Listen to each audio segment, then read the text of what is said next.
On August 16, 1943, Fritz Kolbe, a rather unsuspicious-looking, balding, middle-aged man, arrives by train at the Swiss capital of Bern.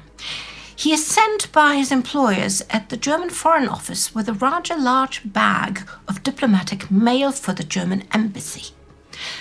A day later, he meets up with an old friend who he asks how to get in touch with the Allies. Taken aback but willing to help, his friend contacts the British legation in Bern. They do receive Kolbe's friend, but quickly point him towards the door, saying they don't trust them. But Kolbe really wants to talk to the Allies, so his friend pulls some strings, tit for tat, you know how that goes, and arranges a meeting with Gerald Meyer, an American diplomat. This is not him. This is a friend of ours by the same name. They soon sit opposite each other with a big pile of documents in between them, stamped Geheime Reichssache, top secret state business. Meyer browses through the documents, quickly excuses himself, and rushes to the office of one of his colleagues.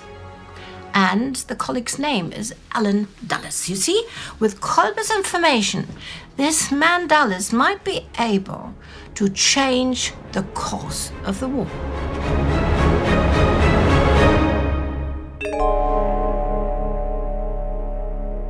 This is another episode of Spies and Ties about the war behind the war. I'm Astrid Deinhard. Hello, darlings. The neutral fortress that is Switzerland in World War II is tightly squeezed between the Nazi German Reich, fascist Italy, and occupied France. Here, against the backdrop of the majestic Alps and under the smoke of Europe's burning cities, the parallel war of intelligence is being fought in relative peacefulness. The Swiss stand by and look on, or do get involved, often on Allied side. You see, they profit a lot from being a neutral country at the heart of trade in goods, exchange of currencies, and transmission of secret information.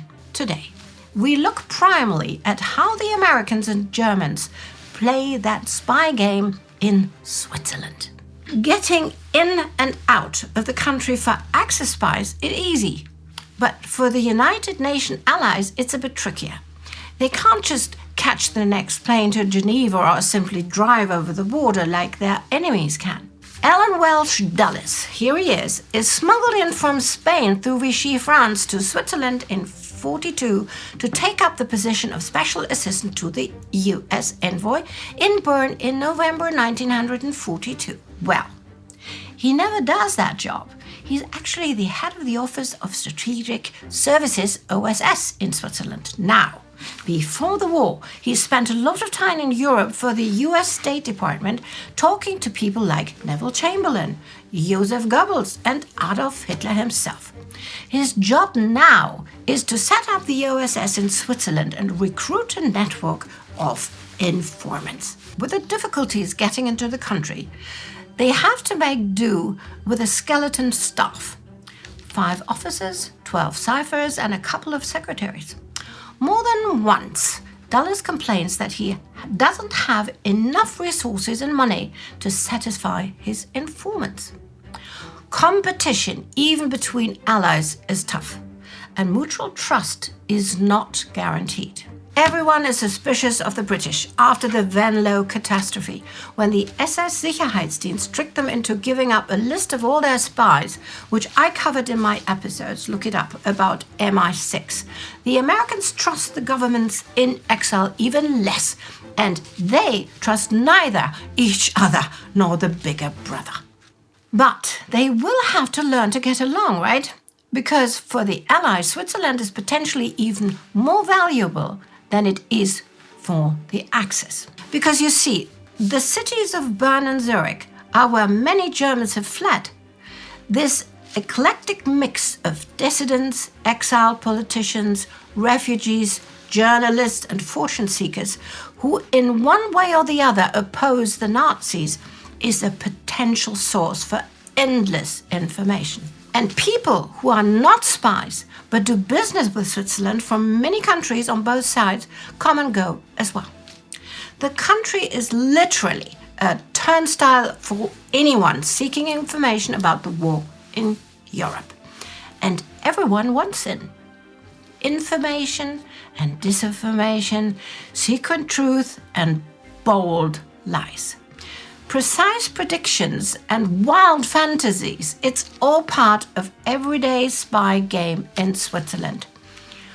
All of it covered in a thick veneer of diplomacy and social lacquer. Playing that game in Zurich within Dulles' organization is none other than our friend Sam Woods, who lived here in the tea house where we film. We've made several episodes about him so far. Links will be in the description. Ostensibly, he has the largely ceremonial role of US Consul General, but in reality, he's a spy runner. In a city where, save the blackout at 10 o'clock, everything is like the war never happened. Sam and his wife Milada lead a flamboyant, extroverted life. They party a lot. Banquets and cocktail parties, hobnobbing with other Americans and Swiss socialize in an endless flow of caviar, champagne, and information. The mission is to network. A lot of Sam's connection come through Emil Obrecht. This guy, here he is. He owns a bookstore and publishes the works of German authors outlawed by the Nazis. He organizes debates and book readings with other anti-fascists and German refugees. A wealth of potential sources for Sam and for Dulles. Obrecht introduces Dulles to Swiss master spy Hans Hausermann, founder of the intelligence agency Bureau H. Here he is. His primary concern is to defend Switzerland, and he believes that the best way to do that is to side, of course, with the Allies.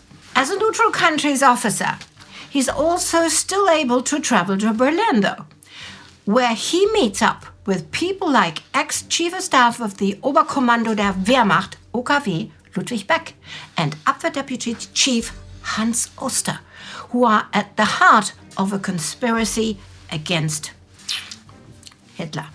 More about that in a moment. Another of Hausermann's sources is Rudolf Rössler, a German émigré living in Switzerland. Through him, Hausermann gains access to a wide network of German dissidents and communist-resistant fighters. Information that he shares with Dulles.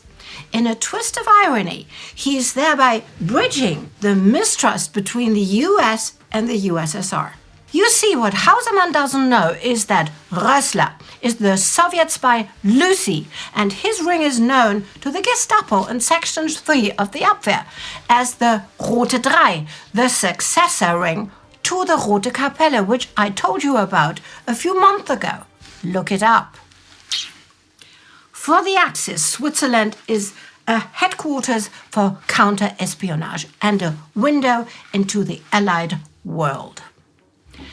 The German counterintelligence in Switzerland is operated both by the SS Sicherheitsdienst, the SD, and the Abwehr.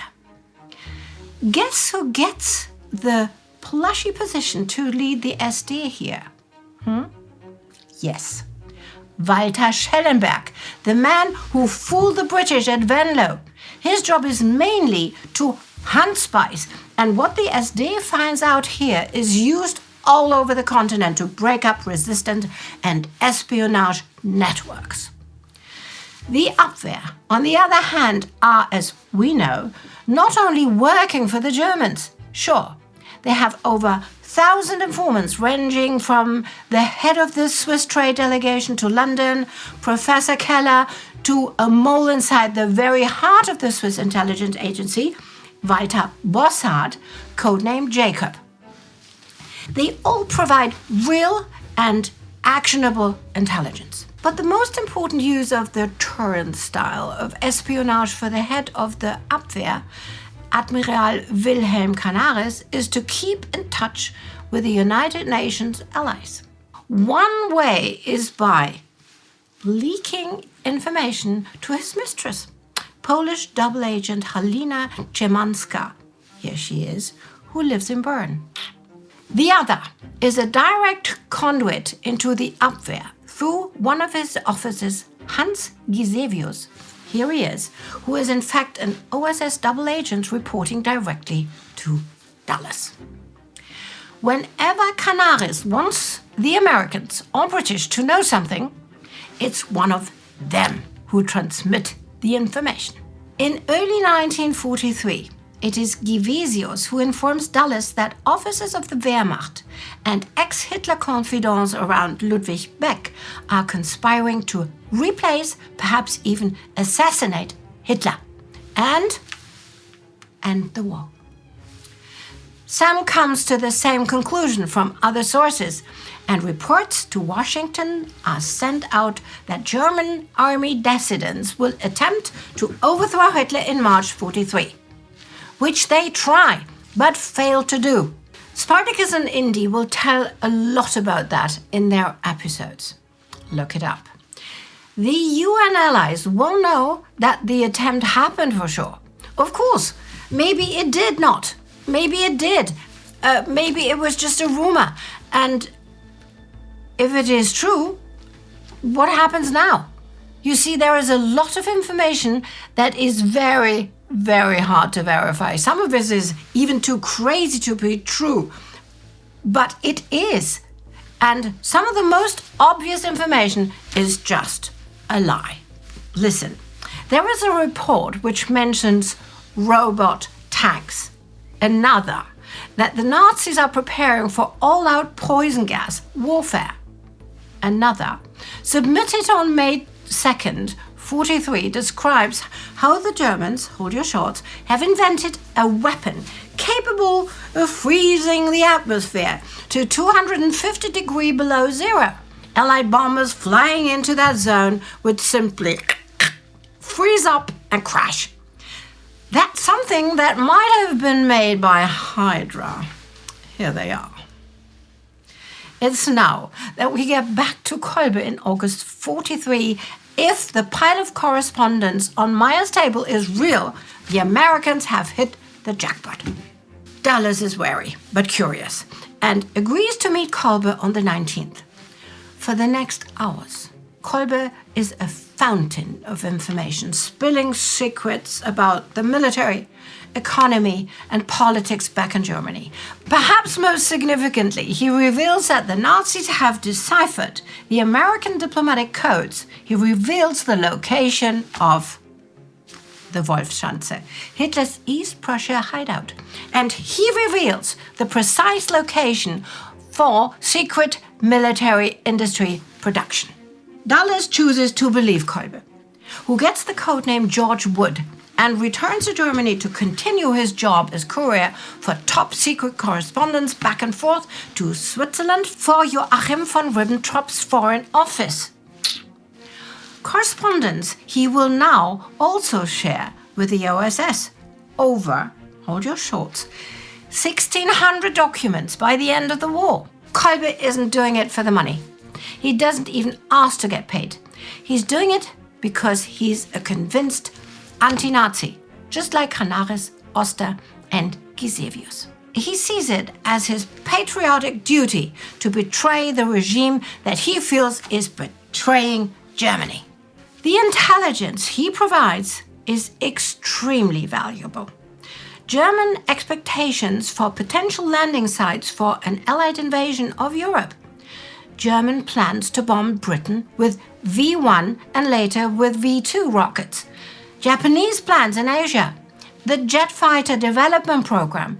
The activities of a German spy named Cicero, here he is, in the British embassy in Turkey, as well as general reports on the morale and mood in German administration. So, Kolbe's information is the kind of information that can win or lose a war, depending whether it is true or false. But you see, it is true. So could it be that this terrible war is going to be decided in a peaceful mountain country where the main currencies are gold, chocolate, and information?